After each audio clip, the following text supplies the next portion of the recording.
want to talk about this report on the Commission of Inquiry on the Occupied Palestinian Territories because it's devastating. It's a really appalling 94 pages of content, and it's one of the most significant reports since the Rwandan Genocide Tribunal like this.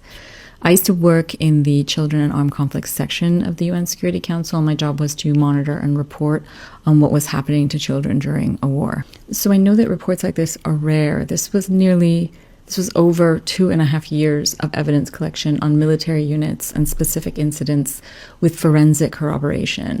And even for a report like this is more than we've ever had for a finding like this in terms of evidence. First, this commission is an independent group of people, meaning it's not from the member state missions. They are subject matter experts, lawyers, medical experts, forensic specialists. And they concluded that Israel committed genocide, crimes against humanity, and war crimes against Palestinians. Over 20,000 children killed since October of 2023. That is the Commission's documented finding. The Commission also found 4 of the 5 markers of genocide listed under Article 2 of the Genocide Convention.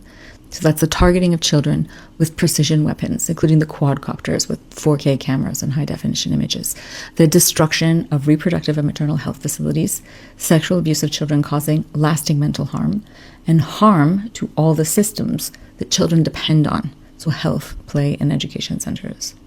When you systematically destroy a population's schools, its maternity wards, its IVF clinics, you cannot claim to just be conducting a military campaign. You are attempting to erase a people's continuity. Now, with genocide, intent is the hardest thing to prove legally.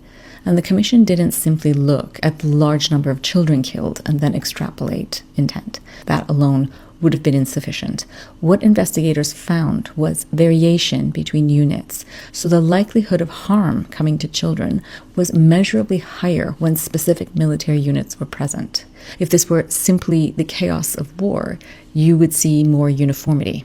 But when the presence of a specific unit means a significantly higher probability of a child being killed or harmed, that indicates a directive, that indicates intent at the command level. Now, Israel has called this report politically motivated, but that's not surprising. It's the same response to every UN finding for decades, actually. But apartheid South Africa also called every international finding politically motivated, and slowly, through this kind of documentation and through a generational shift in conscience, the world could no longer hide from the evidence. I think we're closer to that moment than most governments are prepared to admit.